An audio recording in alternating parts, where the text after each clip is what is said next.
Sejam muito bem-vindos, amados, aqui à aula de História do Brasil com foco aí no concurso do IFAM. Amados meus, essa aula nós vamos tratar sobre um período extremamente importante no âmbito da história do IFAM, né? Vinculando essa história do IFAM junto à história do Brasil, que é exatamente a famosíssima Era Vargas, né? O regime varguista brasileiro, o regime do pai dos pobres, né? O regime de Getúlio Vargas. Inicialmente, nós precisamos entender algumas demandas sobre o contexto de Vargas. Vargas, ele assume o poder mediante o golpe de 30, o golpe de 1930, né? Ele tira do poder com auxílio dos tenentes brasileiros, uma parte do exército brasileiro, né? Washington Luiz, que era o presidente eleito, né? Sendo o último presidente ali da estrutura do café com leite, né? Foi o Washington Luiz, e aí ele é retirado do poder por Vargas e Vargas assume, né? Vargas então assume pela força das armas. Certo? É assim que ele assume o poder em 30. Mas tem uma frase de Vargas que vai definir muito bem qual será o seu trabalho a partir de então, né? Vargas vem nos dizer: eu entrei pela força das armas, mas eu irei permanecer pela vontade do povo. E sim, Vargas permanece pela vontade do povo. É muito fácil dar um golpe. Fácil, não tem dificuldade nenhuma em dar um golpe. Difícil é se manter depois do golpe. Aí que está a complicação, é a manutenção. E Vargas, ele consegue fazer esse trabalho de manutenção com algumas medidas, né?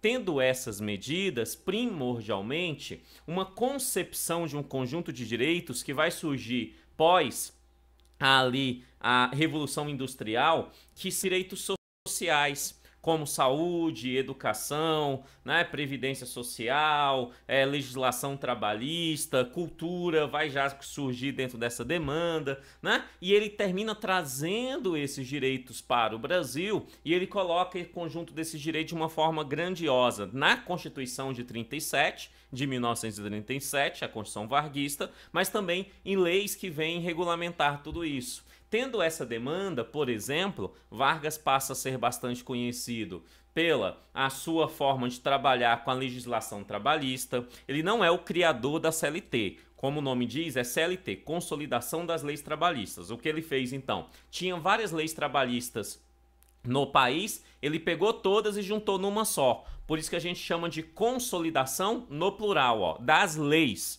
trabalhistas, juntou numa só. E juntamente com ela fez uma publicidade gigantesca em relação à carteira de trabalho, né? A carteira do cidadão nacional, perfeito? E aí ele termina tendo, obviamente, por conta disso, né, uma aceitação popular. E essa aceitação popular dá início ao processo de governo que nós chamamos de governos populistas, né? E ele é o grande populista inicial em nosso país, que vai criar medidas, antes de qualquer coisa, para agradar o povo. E qual a intenção de agradar o povo? A intenção de agradar o povo é permanecer no poder, mas permanecer no poder pela vontade do próprio povo. Quando ele diz, entrei pela força das armas, mas irei permanecer pela vontade do povo, é exatamente dentro de uma estratégia de agradar essa população e essa população fazer de tudo para que ele permaneça. E sim, né, ele agrada essa população de forma fantástica. Vargas começa todo o processo escola novista brasileiro, né? Ele começa a considerar, conversar com os primeiros escola-novistas, né,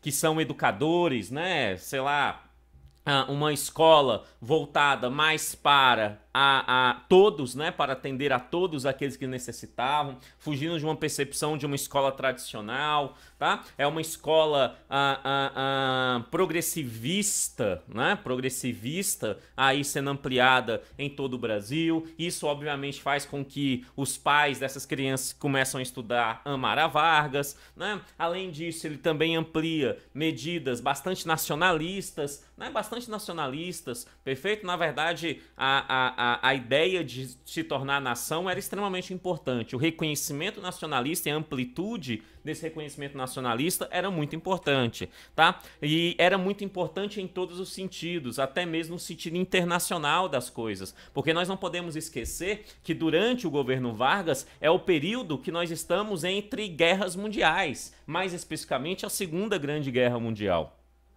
Então o país ele precisa se tornar nacional exatamente para se dispor contra a qualquer possível ataque externo, contra qualquer possível ataque externo. Inclusive, existem elementos que dizem que os alemães, submarinos alemães, pelo menos são elementos que dizem isso, eu já vi gente discordando, mas até aqui para mim tudo bem, que submarinos alemães atacaram a costa brasileira, fazendo assim o Brasil entrar na guerra do lado dos aliados durante Getúlio Vargas, que não é o meu foco aqui, a Segunda Guerra Mundial. Mas eu só quero que você entenda que Vargas estava numa situação internacional complicada, Ele tinha, aparentemente, uma percepção ideológica muito próxima, a Mussolini, a Mussolini na Itália, certinho, e a Hitler na Alemanha, certo?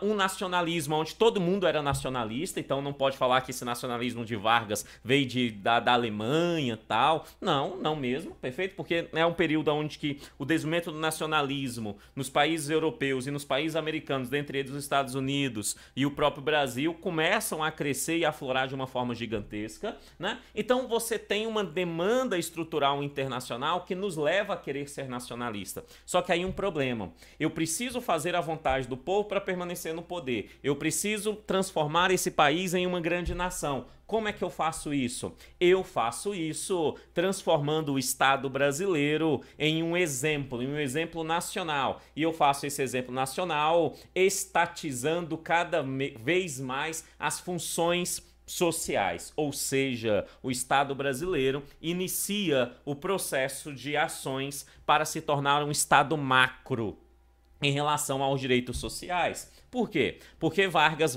preste atenção, Vargas vai ampliar o sistema de previdência social brasileira, só para você entender, ele amplia criando ali os INPS, os institutos,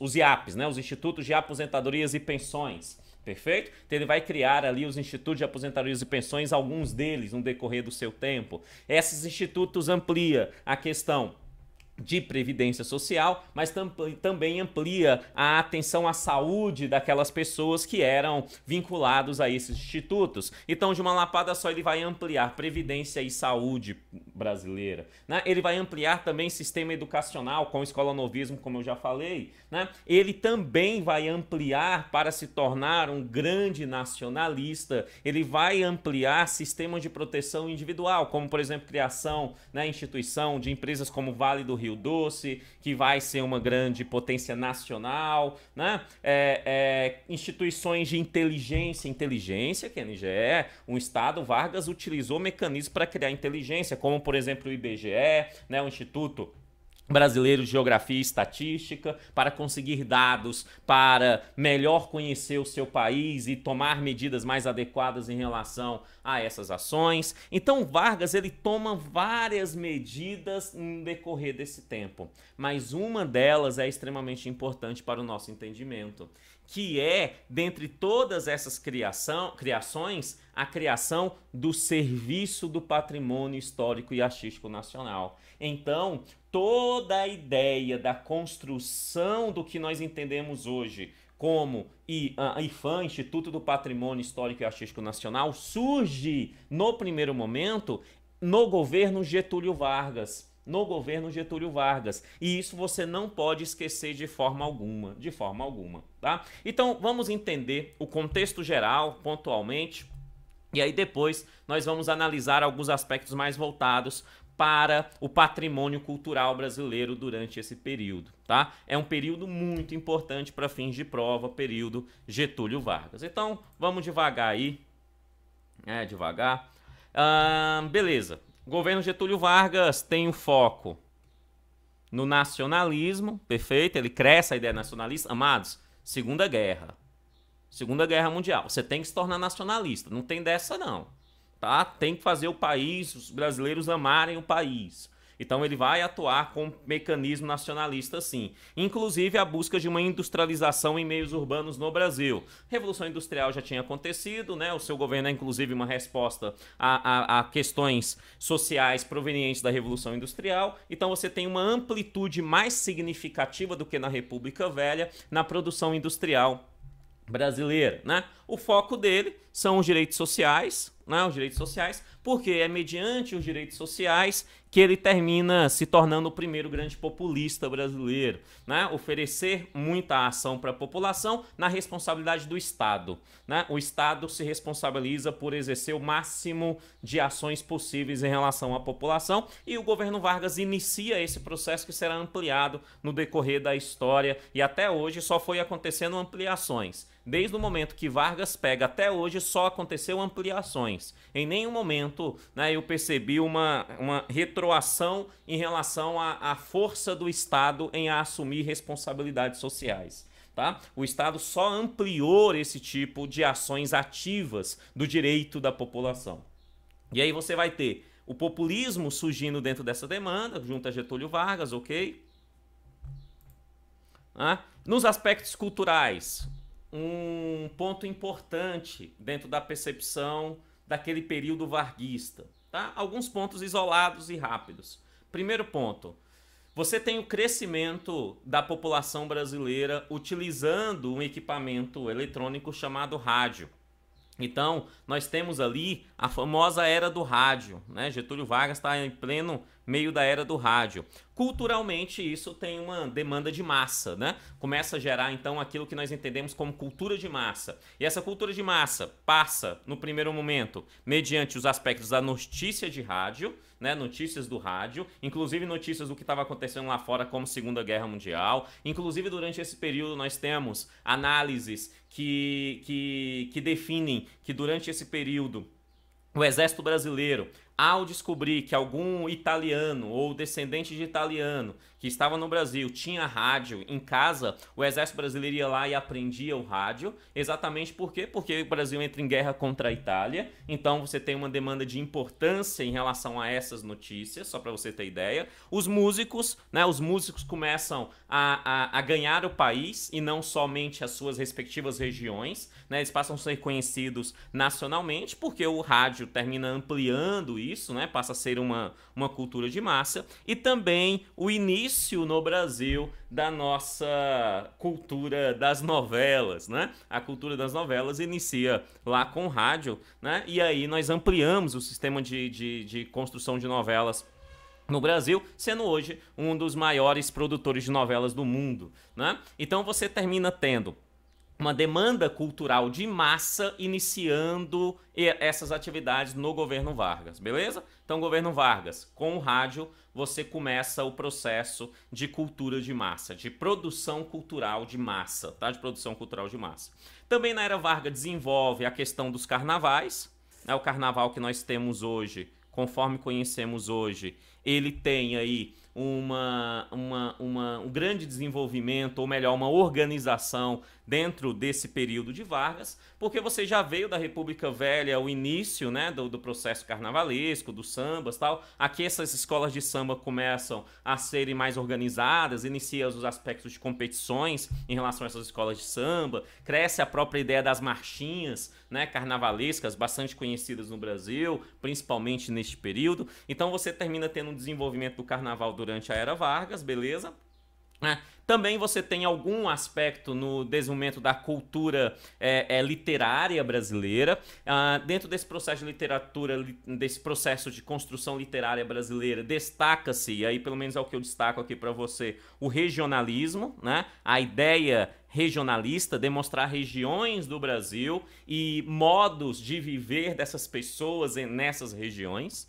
Tá? Então você termina tendo apresentações de personagens em determinado lugar, região do Brasil, Nordeste, o sertão do país, ou o Rio de Janeiro, perfeito? Então você termina caracterizando aspectos de local, uma região, e uma cultura daquelas pessoas junto àquela região específica, é o que nós chamamos de literatura regionalista. Há um crescimento no Brasil dentro dessa demanda. E um ponto que depende do governo de Vargas. E o último ponto dentro da demanda cultural, para eu entrar exatamente no aspecto do IPHAN em si. Getúlio Vargas, já informei para vocês, eu sei que vocês já sabiam, que ele assume o poder mediante um golpe. E aí, ele tenta e ele consegue se manter nesse poder pela vontade do povo. Ok. Só que você, para fazer isso, ainda mais no aspecto internacional, onde você está tendo guerras, o Brasil precisa criar um elemento e melhorar o processo de amor à sua pátria, amor ao seu país. E Vargas, então, começa toda uma ação nacionalista que já tinha iniciado na República Velha, né? Mas Vargas amplia e amplia de uma forma significativa. Ok, né? Se ele amplia o sistema nacionalista, é necessário que o povo ame o seu país. Porque só amando o seu país que o Brasil vai para a sua defesa, que os nacionais entendem o processo de defesa do seu país. Né? Só para a gente ter ideia, durante a Segunda Guerra Mundial, o Brasil, como todos sabemos, foi para a Segunda Guerra Mundial. Né? E quem foi para a Segunda Guerra Mundial foi os pracinhas brasileiros. Isso é nome de dar para Forças Armadas, para Exército? Pracinha, olha o nome. Aí isso assusta alguém? Os pracinhas brasileiros estão vindo. Né? Não assusta ninguém. Mas, né? Esses pracinhas brasileiros aqui no Brasil foram treinados, principalmente com a ajuda de franceses, né? E a população brasileira, não acreditando no poderio do exército brasileiro em entrar na guerra verdadeiramente, a população brasileira começou, coisa de Brasil, né? Começou a falar mal dos pracinhas. E começou a surgir alguns jargões como, por exemplo, é mais fácil uma cobra fumar do que o exército brasileiro ir para a guerra. É mais fácil ver uma cobra fumando do que o exército brasileiro ir para a guerra. Né? E começou aquele negócio todo, ou seja, começou uma ação contrária à própria ideia nacionalista. Né? Porque você, sendo nacionalista, você tem que entender que precisa proteger o país. Se a própria nação desconsidera suas forças armadas, né? É óbvio que esse país não tem o nacionalismo como deveria ter. Então, por conta, inclusive, dessa pressão popular, muito mais, ao meu ver, isso aí sou eu falando, Kennedy, muito mais pela pressão popular do que pela real necessidade do governo brasileiro entrar na Segunda Guerra Mundial, o Brasil vai para a Segunda Guerra Mundial e o exército brasileiro, inclusive, institui um símbolo, né, que é a cobra fumando, né? Tem um símbolo do exército que é a cobra fumando. É por isso que seus pais sempre disseram assim para você quando você aprontava: meu filho, minha filha, hoje a cobra vai fumar. Você já sabia o que ia acontecer, né? E é exatamente por conta dessa percepção nacionalista. Então entenda, eu tenho um governo brigando, para se manter no poder, 2, para fazer com que a nação se torne extremamente nacionalista.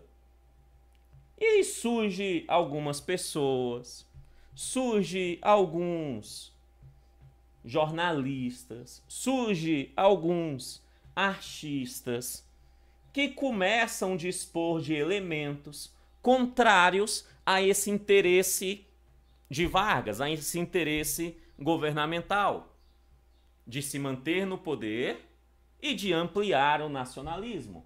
Amados, se essas pessoas começam a ir contra a demanda de Vargas, Vargas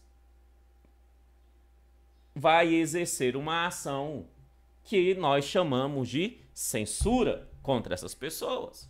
Isso é óbvio.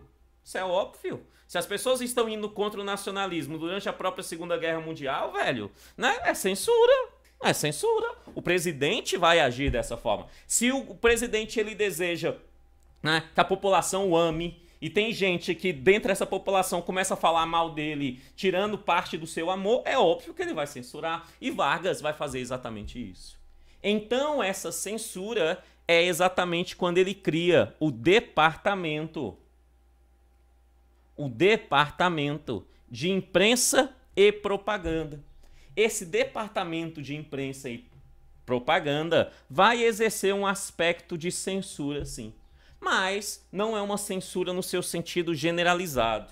É uma censura primordialmente no sentido de manifestações contrárias ao seu governo, ao governo de Vargas, e à ideia nacionalista que está sendo ampliada em nosso país.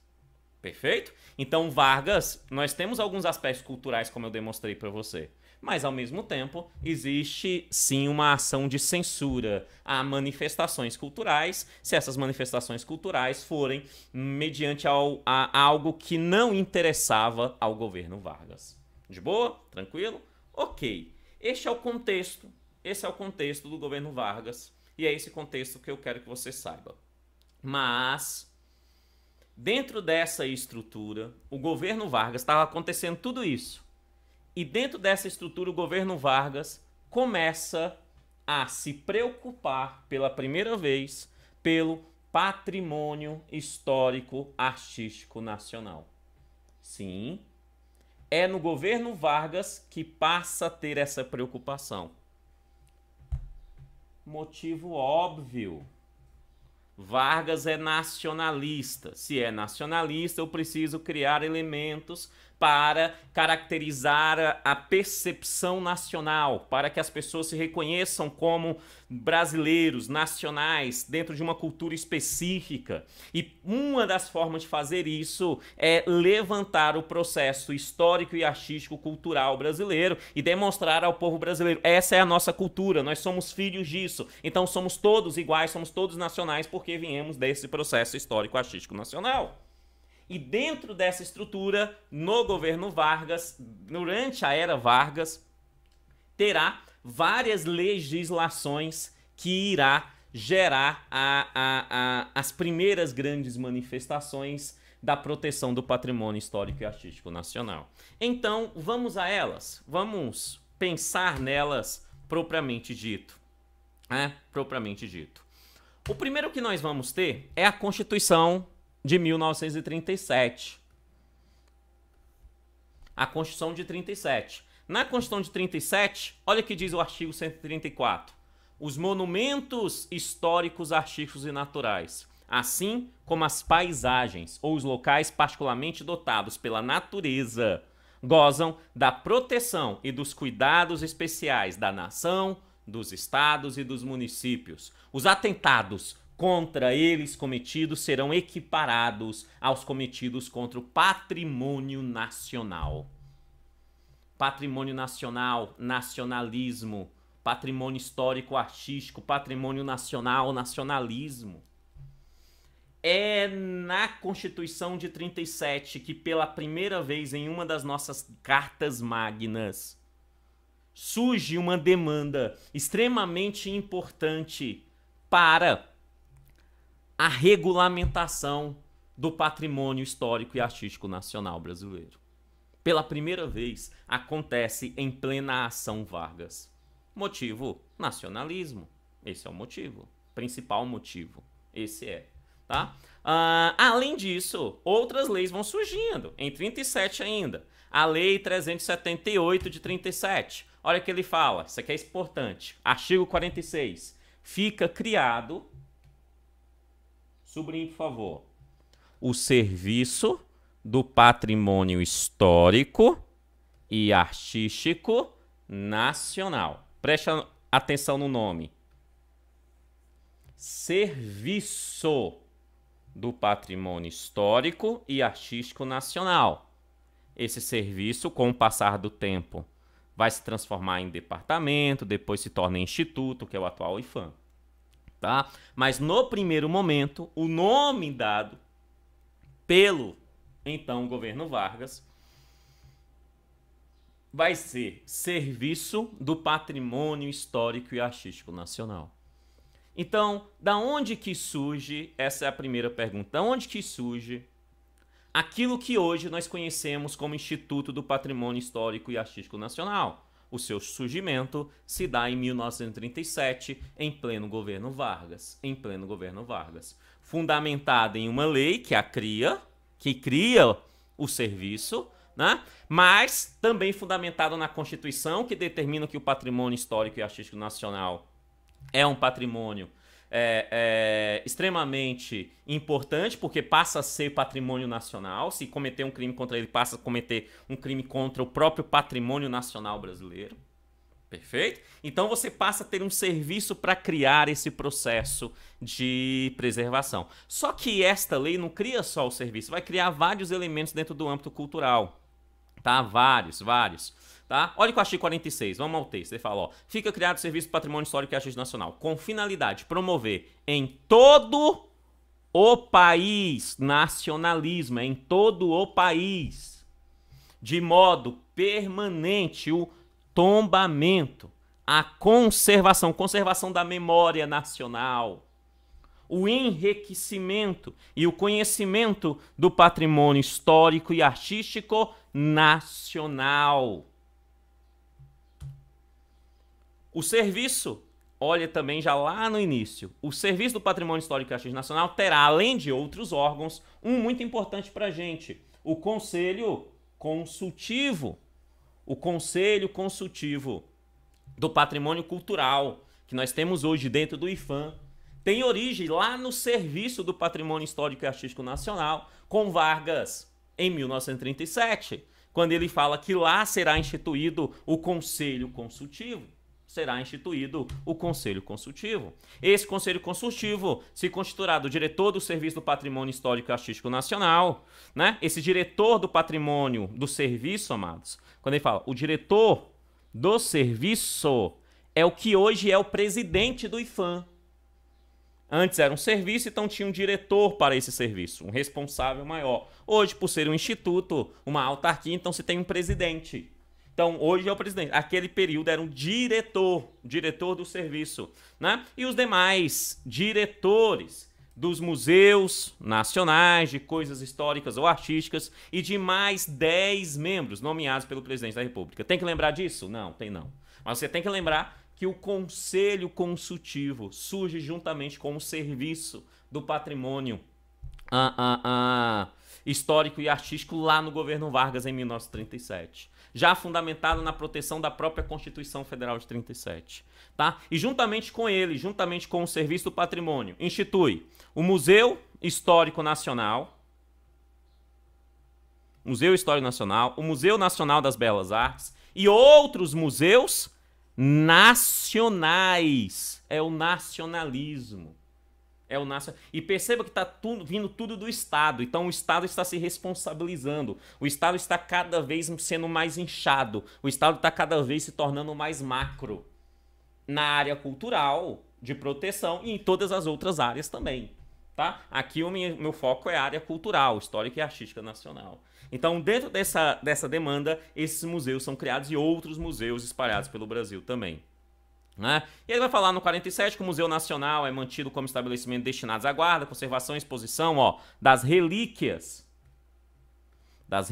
referentes ao passado do país. Ok, como patrimônio federal.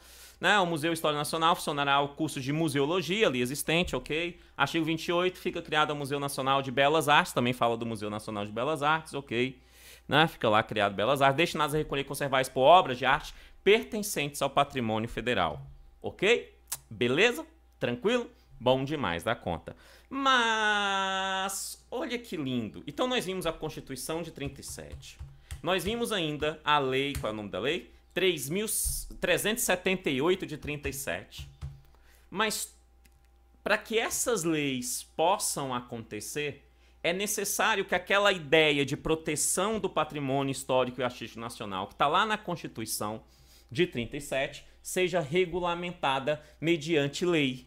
Porque uma coisa é estar na Carta Magna, outra coisa é uma legislação que regulamenta o que está na Carta Magna e que vai ser criada para dizer que esse serviço que foi criado por essa lei vai servir para fazer tais ações. Tá aí também em 1937, né? Getúlio Vargas vai assinar o Decreto-Lei 25 de 1937, extremamente importante para o patrimônio histórico e artístico nacional. Não é só criar a lei. Não, você tem que entender que há um processo de construção para que a lei da regulamentação do tombamento brasileiro possa vingar. Porque não adianta eu criar a lei se eu não disser quem é que vai aplicar a lei. E disse o Serviço do Patrimônio Histórico. Não adianta eu criar a lei se ela for inconstitucional. Então vamos criar na Constituição Federal o elemento que diga que o patrimônio tem que ser protegido. A partir do momento que eu tenho a Constituição dizendo que o patrimônio tem que ser protegido e eu tenho dizendo quem é que vai fazer isso, agora eu vou dizer como que isso será feito.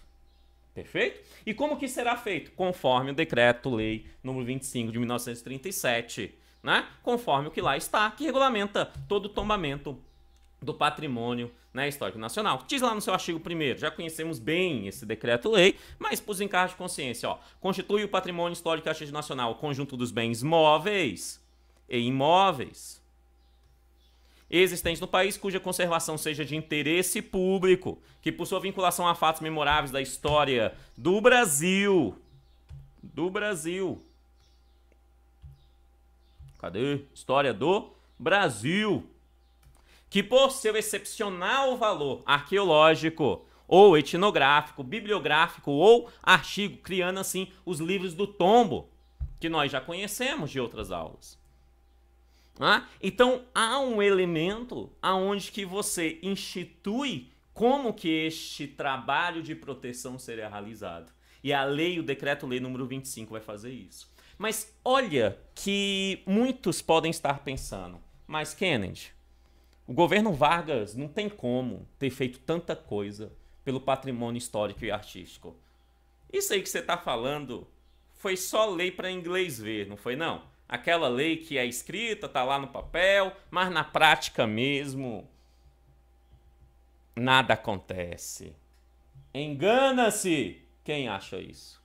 Engana-se quem entende isso como uma verdade. Pois no próprio site do IPHAN ele vai dizer que é o contrário. Você vai ter como consequência de toda essa legislação que surge logo de cara em 1938. Toda essa legislação em 37, correto? Em 38, olha que lindo. O sistema, é o S, né? Então é o sistema, o serviço, ou melhor, o serviço do Patrimônio Histórico e Artístico Nacional realiza o tombamento de 234 bens. Em 38, depois que a legislação é criada em 37. E aí vem me dizer que no governo Vargas nada foi feito? Abre teu examinador. Lógico, no governo Vargas muita coisa foi feita. Foi criado, tombado, 234 bens em 10 estados. Dentre eles, o conjunto arquitetônico e urbanístico das cidades mineiras de Ouro Preto, Diamantina, Mariana, São João del Rei, Cerro e Tiradentes.